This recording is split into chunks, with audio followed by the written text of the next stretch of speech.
The dark ships of the Voidborn filled the sky above Mars. They came without any warning 3 weeks ago. Now they were destroying Earth's space colonies one by one. The once red planet glowed orange with fire as buildings and cities burned. Admiral. So Park stood on the bridge of his ship, the UES Defiant. His hands gripped the rail tightly as he watched the battle through the large window. His face showed no emotion, but inside he felt deep fear. Humanity was losing this war. "Fire everything we have at the main ship," he ordered. The crew rushed to follow his command. The Defiant shot its most powerful weapons at the largest Voidborn ship.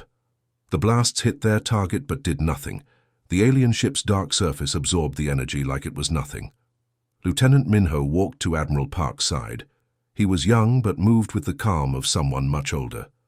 "Admiral, we've lost contact with Phobos Station," he said.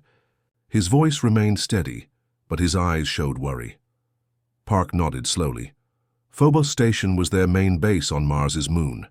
If it was gone, they had lost control of the whole Mars system. "How many ships do we have left?" Park asked. 7, sir. 3 are badly damaged." Park closed his eyes for a moment. They had started with 30, the best ships Earth had ever built, with the best weapons humans had ever made. And the Voidborn were destroying them like they were toys. "Order all ships to fall back to Earth's orbit," Park said. "We can't win this fight." Just as Minho turned. To relay the order, the bridge doors slid open. A man ran in, breathing hard. He wore the uniform of a science officer, not military.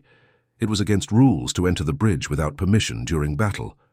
"Dr. Kim, you shouldn't be here," Park said firmly. Dr. Jihoon Kim ignored the comment. His eyes were wide with excitement, even as the ship shook from a nearby explosion. "Admiral Park, I found something." He rushed forward and placed a tablet on the command table. On it were pictures of very old writing.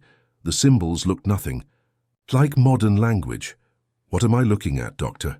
Park asked, annoyed at the interruption. "These are texts from a dig site in Mongolia. They're at least 15,000 years old," Kim said quickly. "Much older than any known human civilization, but they're written in a form we can now partly understand." Another blast hit the ship. The lights flickered. "Doctor, we're in the middle of a battle. What does this have to do with—" "They talk about warriors called the Sleepers," Kim interrupted. His finger pointed to certain symbols on the screen. Super soldiers from an advanced human civilization that existed long before recorded history. They were placed in some kind of sleep to wait until they were needed. Park shook his head. "Myths and legends won't help us now." "But look at this part," Kim insisted. "It describes an enemy from the stars. Ships that drink the light of the sun. Weapons that pass through metal like water. Sound familiar?" Park looked more closely at the tablet. For the first time, a small spark of hope lit in his eyes. "Are you saying these Voidborn have attacked Earth before and these sleepers fought them?" Kim nodded quickly. "And the texts give a location. A facility deep under the ocean in what we now call the Mariana Trench." The ship shook violently. A console exploded, sending sparks across the bridge. "Admiral," a crew member called out. "The Voidborn ships are changing formation. They're focusing on the ground forces at Olympus Mons." Park moved to the tactical display. On the screen, he could see Earth forces on Mars being overwhelmed. The battle was turning into a massacre. "We need to help them," Lieutenant Minho said. Park looked at the display for a long moment. Then he looked back at Dr. Kim's tablet. "No," he said finally, "we would just die with them." He turned to Minho. "Order all remaining ships to retreat to Earth immediately." "But, sir—" "That's an order, Lieutenant." Park's voice was hard. "We can't win this battle. Maybe we can't win this war. Not with our current weapons." He turned to Dr. Kim. "How sure are you about this facility?" "The translations are clear," Kim said. "It exists. Whether anything is still alive down there after 15,000 years, I can't say." Park made his decision. "Lieutenant Minho, send out the retreat orders. Then set course for Earth." He looked at Dr. Kim. "Doctor, you're coming with me to explain this to the United Earth government. We need a submarine capable of reaching the deepest part of the ocean." As the Defiant turned away from Mars, Park took one last look at the burning planet. Earth colonies had stood there for 100 years. Now they were ashes, millions dead. "The sleepers better be real," he said quietly. "Because right now, all hope is lost." The deep-sea vehicle called Mariner moved slowly through the black water. 7 miles below the ocean's surface, no light. Reached this depth, only the vehicle's powerful lamps pushed back the darkness. Inside the small craft, Dr. Kim pressed his face to the window, searching. "Are you sure about these coordinates?" Captain June asked. He had been piloting the submersible for 8 hours, and his patience was wearing thin. "Yes," Dr. Kim said firmly. The ancient texts were very clear. Dr. Hana Lee, the team's language expert, looked up from her tablet. "If there really is something down here that's 15,000 years old, it would change everything we know about human history." The small team had left Earth in a hurry. The Voidborn ships were now attacking the moon base. Everyone knew Earth would be next. Admiral Park had given them this one chance, with 1 ship and limited supplies. "There!" Dr. Kim suddenly pointed ahead. "Turn more light that way." The captain directed the lights. At first they saw only rock. Then, as they moved closer, something reflected the light back at them. It was smooth and clearly not natural. "It's a wall," Dr. Hana whispered. "A perfectly smooth wall." As they followed the wall, a large, dark opening appeared. It looked like an entrance made for ships much bigger than theirs. "It's a dock, Captain," June said in amazement. "An underwater dock." They slowly entered the huge opening. Inside, the water level dropped. There was air above. The captain carefully brought the Mariner to the surface. They had entered a massive underwater hangar. "The air is breathable," said Kang, the team's science officer, checking the instruments. "Oxygen levels are being maintained somehow." They looked at each other in shock. This place was not only huge, but still working after thousands of years. When they stepped out of their vehicle, the floor lit up beneath their feet. Lights began to turn on along the walls, revealing a space bigger than any stadium on Earth. "The facility must have detected our presence," Dr. Kim said excitedly. They walked through long hallways that lit up as they approached. The walls were covered with symbols that looked like writing but matched no known language. Dr. Hana touched the walls gently. "This predates all known civilization," she whispered. "Even the oldest ruins we've found are nothing compared to this." They followed the lighting system, which seemed to be guiding them deeper into the facility. Finally, they reached massive doors that slowly opened on their approach. "Oh my God," Captain June said. Before them was an enormous room filled with thousands of clear pods. Each pod held what looked like a sleeping person. The pods were arranged in perfect rows that stretched farther than they could see. "The sleepers," Dr. Kim said. His voice shook with emotion. "They're real." They walked between the rows, staring at the faces behind the clear glass. The people inside looked human, but different somehow. They were all tall and strong-looking, with perfect features. "They look enhanced," Kang said, scanning one pod with his equipment. "Their muscle density is twice that of normal humans. Brain activity shows they're alive, but in deep sleep." At the center of the vast chamber stood a raised platform with a single control panel. Dr. Kim approached it carefully. The surface lit up as his hand hovered over it. "I think it's some kind of activation system," he said. Dr. Hana studied the symbols that appeared. "These match some of the text fragments we found.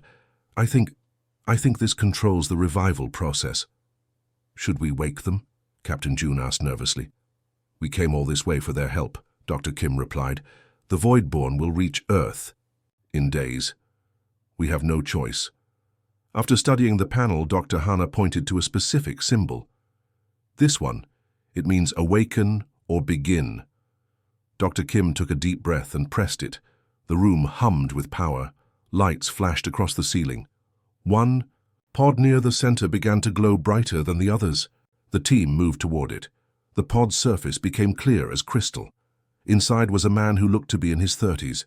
His eyes were closed, his face peaceful. Then the pod made a hissing sound as it opened slowly.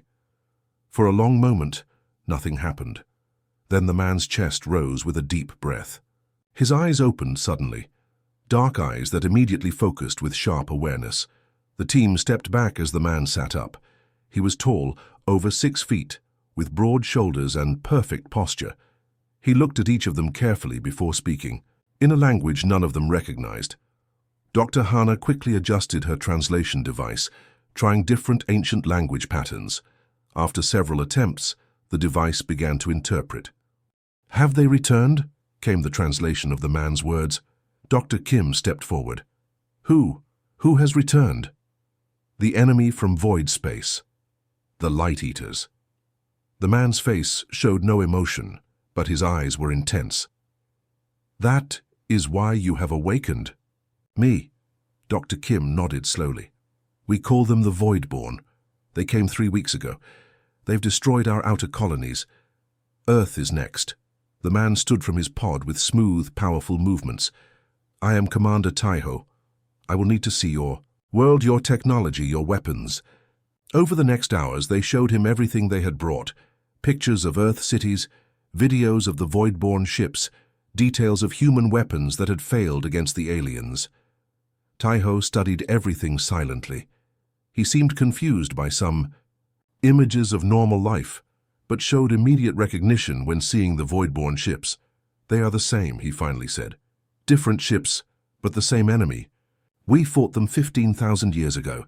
Did you win?" Captain June asked. "No," Taiho answered simply. "We lost. My people were destroyed. We are what remains, warriors created to fight them, preserved for when they returned." He looked around, at the thousands of sleeping warriors. "Wake the others, we have much to prepare." 100 warriors stood in perfect formation in the large meeting room of Earth's last defense base. Commander Taiho stood in front of them, facing 20 government officials who looked both hopeful and doubtful. Admiral Park sat in the center, his face showing no emotion. "Your weapons are ineffective because you fight on their terms," Commander Taiho explained to the room of skeptical UEG officials. His voice was deep and calm. "The Voidborn expect certain types of attacks. We were made to counter their advantages." "General," Jin leaned forward, "you expect us to believe that your ancient fighting methods will work better than our advanced missiles and plasma cannons?" Taiho nodded once. "I do. The Voidborn adapt quickly to energy weapons. But they have weaknesses. My people discovered long ago." To prove his point, Taiho picked up a small Voidborn device captured from a scout ship. Modern soldiers couldn't touch it without feeling sick. Taiho held it easily, then crushed it in his hand. "Our bodies were changed to fight them," he said, simply. Despite doubts, Admiral Park gave the warriors a chance. They began training Earth soldiers at once. The training fields became busy day and night. Modern soldiers learned to move in new ways, to fight with strange weapons that looked simple, but were made with metals not found on Earth. Soldier Jiwoo wiped sweat from his face after 6 hours of training. His teacher, a warrior named Duri, had not even slowed down. "How can you move so fast?" Jiwoo asked. Duri smiled slightly. "We were made this way. Our muscles are denser than yours. Our nerves send signals faster. Our blood carries more oxygen." "Made?" Jiwoo asked. "Yes, we were. Created to fight the Voidborn. Our creators changed our bodies to make us perfect weapons." The scientists studied the warriors with great interest. They found many differences between modern humans and these ancient soldiers. The warriors could run faster, jump higher, and go without sleep for days. Their skin could resist the strange radiation from Voidborn ships. Most importantly, they seemed to disrupt Voidborn technology just by being near it. "It's like they give off a field that interferes with the alien tech," Dr. Lee told Admiral Park. "We don't understand how, but it works." While the training continued, Admiral Park met with Commander Taiho to plan their first attack. The Voidborn had taken over Jupiter's main outpost, which provided fuel for Earth ships. Without it, Earth's remaining fleet couldn't fly for long. "It's heavily guarded," Admiral Park said, showing the maps. "We've lost 3 attack groups trying to take it back." Taiho studied the images carefully. "We will not attack the main entrance. We will enter here." He pointed to a maintenance tunnel on the bottom of the station. "That tunnel is too small for battlesuits," Park objected. "We don't need them," Taiho replied. 20 of my warriors can take the station. We need only 10 of your pilots to fly us there." Park looked doubtful but agreed. Earth had no other options. 3 days later, the mission launched. 10 small fast ships carried 20 warriors to Jupiter. They approached from behind one of Jupiter's moons, hiding from Voidborn sensors. The warriors wore only light armor. They carried simple-looking weapons, short swords and small throwing stars made of strange metal. Modern soldiers would have thought these weapons were ancient and useless, but they were designed specifically to cut through void-born armor. The ships dropped the warriors off at the maintenance tunnel. Then they flew away, making noise to draw the void-born ships away from the station. Inside the station, the warriors moved like shadows. When they encountered void-born soldiers, their weapons cut through the alien armor easily. The warriors seemed to know exactly where to strike. More surprisingly, the void-born weapons often failed to work properly when aimed at the warriors. In just 2 hours, they took control of the entire station. They lost only 2 warriors. The void-born lost over 50 soldiers.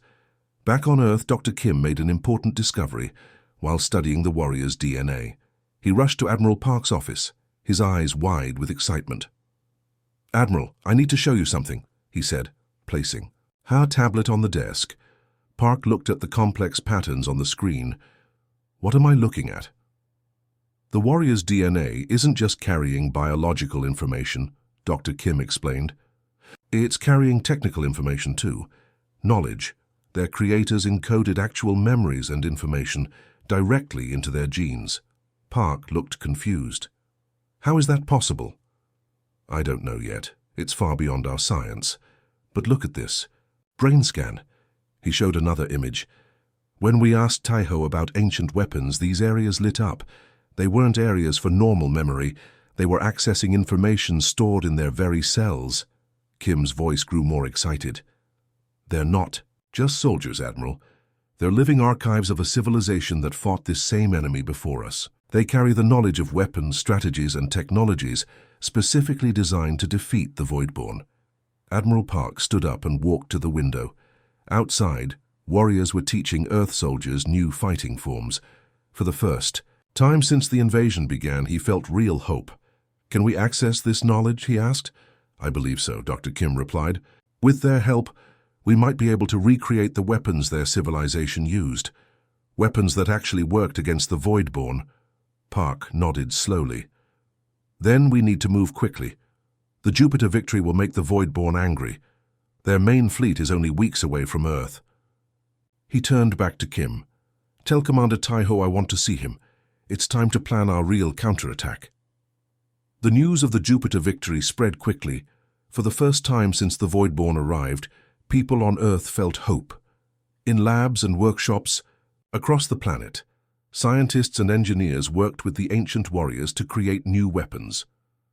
Dr. Hana Lee held up a small device that looked like a simple metal cube. "This is amazing," she said. "The metal alloy is unlike anything we've seen before, but we can make it with our current technology." Beside her, Warrior Minjae nodded. "My genetic memory contains the formula. It disrupts their ship shields." All across the base, similar work was happening. Modern guns were being fitted with special bullets made from the warriors' metal. Spaceships were being updated with new shield systems based on ancient designs. The warriors' knowledge, stored in their very DNA, was being turned into real weapons. Admiral Park walked through the busy workshops with Commander Taiho. "We've never been able to hurt their main ships before," Park said. "Do you think these new weapons will work?" "Yes," Taiho replied simply, "but weapons alone are not enough. We must understand how they think, how they fight." The next day, Taiho called for a war council. All the top military leaders gathered in the command center. Maps of the solar system filled the screens, showing the positions of Earth ships and Voidborn vessels. "The Voidborn operate as a hive mind," Commander Taiho revealed to the room. "They communicate using specific frequencies we can disrupt." General Jin looked doubtful. "How do you know this?" "We fought them before," Taiho said. "My people discovered that all Voidborn ships and soldiers are connected to their main ship. They share information instantly. It makes them very strong, but it is also their weakness." He pointed to a large ship near Saturn. "This is their mothership. It controls all others. If we can disrupt its signals, their entire fleet will be confused." Over. The next days, Admiral Park and Commander Taiho developed a bold plan. They would attack the mothership with everything they had. Earth's remaining fleet of 50 ships would split into 2 groups. They would attack from different directions. while special teams of warriors would board the mothership to plant disruptor devices. "It's risky," Admiral Park told the War Council. "We'll be using almost every ship we have left. If we fail, Earth will be defenseless." "If we do nothing, Earth falls anyway," Taiho replied. "This is our best chance." As the fleet prepared for battle, Dr. Kim found Taiho alone in the memorial hall. The walls showed pictures of cities destroyed by the Voidborn. Taiho was staring at them with a strange expression. "Are you worried about the battle?" Dr. Kim asked. Taiho turned to him. "No, fighting is what I was made for. But seeing your cities reminds me of what my people lost. Our civilization was much like yours once." "Was your entire civilization destroyed?" Kim asked quietly. Taiho nodded. "The Voidborn came suddenly. We fought hard, but were losing. Our leaders knew we would fall. So they created us, warriors with special abilities to fight the enemy." Looked down at his hands. "We were created as a failsafe, knowing we would sleep until they returned. My people fell, but they ensured humanity would have defenders when the enemy came again." "You were made for us," Kim said with wonder. "For a future you would never see." "Yes, it was our Creator's last gift to Earth's future." The day of battle arrived. The fleet moved towards Saturn, where the Voidborn mothership floated like a dark moon.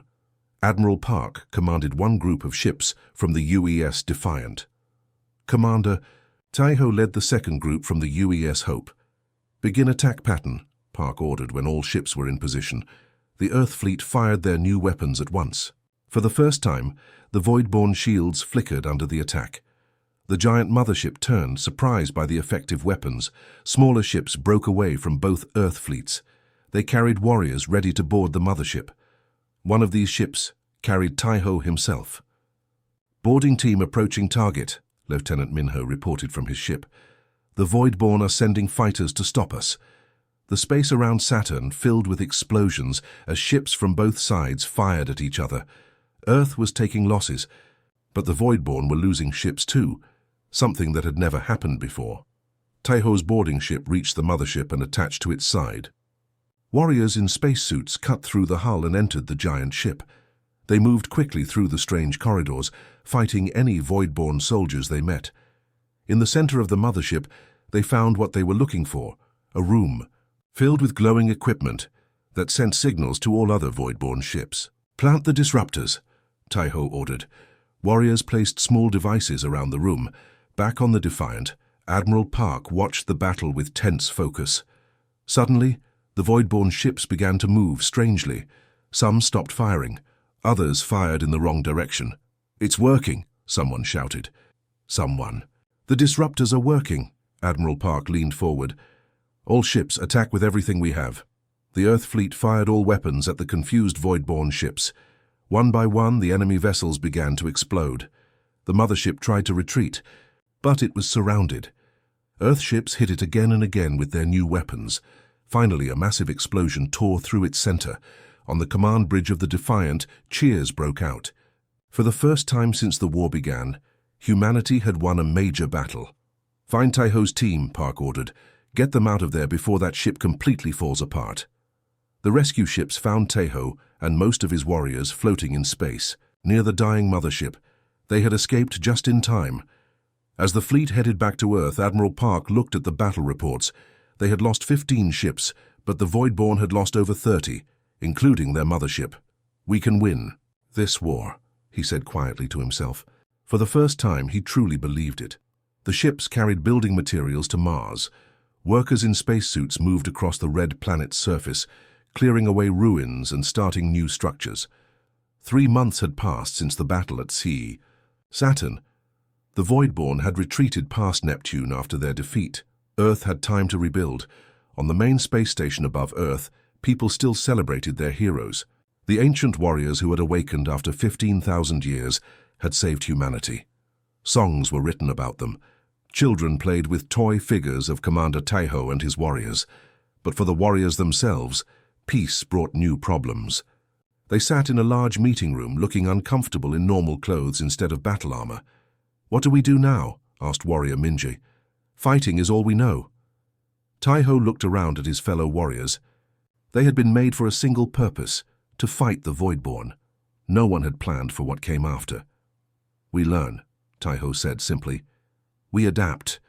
Some warriors found it easier than others. Many joined Earth's defense forces to train soldiers. Some worked with scientists to share their knowledge of ancient technology. A few even started to enjoy simple pleasures, music, food, art, things they had never experienced before. Dr. Kim and Dr. Lee continued studying the warriors' unique biology. In their lab, they made an amazing discovery. "Look at this," Dr. Lee said excitedly, pointing to her screen. "The genetic changes in the warriors aren't fixed, they're adaptable." "What does that mean?" Admiral Park asked. He visited the lab often, keeping track of all discoveries. "It means we might be able to share these changes with modern humans," Dr. Kim explained. "Not all at once, but slowly, over generations. The warriors could be the key to the next step in human evolution." News of this discovery spread quickly. Some people were afraid of changing humanity's basic nature. Others saw it as the best way to protect Earth from future attacks. The United Earth government held many meetings to discuss the future. Finally, they created a new organization, the Eternal Sentinel Initiative. It would combine the ancient warriors' knowledge with modern technology to defend Earth. Commander Taiho was named co-leader of the initiative, alongside Admiral Park. Together, they began planning a defense system that would protect not just Earth, but the entire solar system. 6 months after the Saturn victory, Admiral Park found Taiho on the observation deck of the main space station. The ancient warrior stood looking down at Earth, its blue surface partly covered with clouds. "Beautiful, isn't it?" Park said, coming to stand beside him. Taiho nodded. "My people never saw Earth like this from space. We had just begun to explore our solar system when the Voidborn came." "Do you miss your time?" Park asked.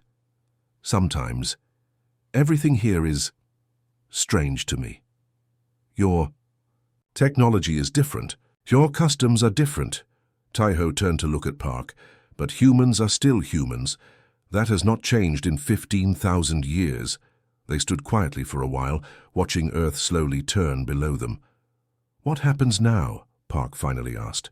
"The Voidborn are gone for now, but they might return." "They will return," Taiho said with certainty. "It is their nature. They find worlds with resources they need, take what they want, then move on.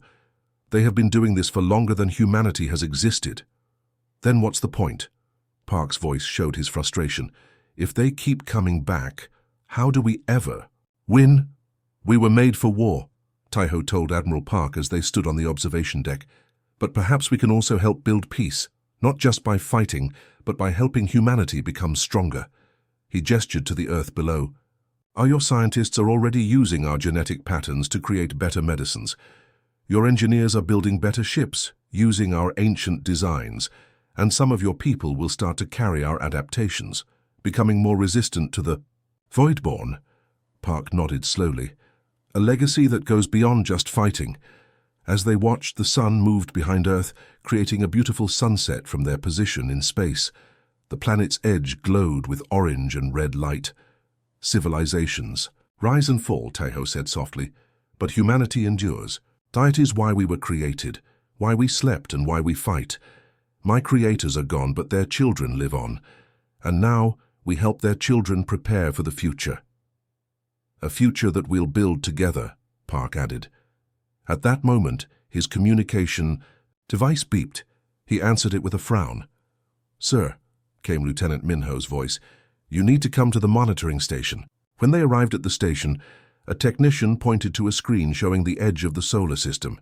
"We detected these signals 20 minutes ago," she explained. "They match Voidborn communication patterns." On the screen, tiny dots moved, slowly toward the inner planets. Many dots. "How many ships?" Park asked, his voice tight. "At least 50, sir.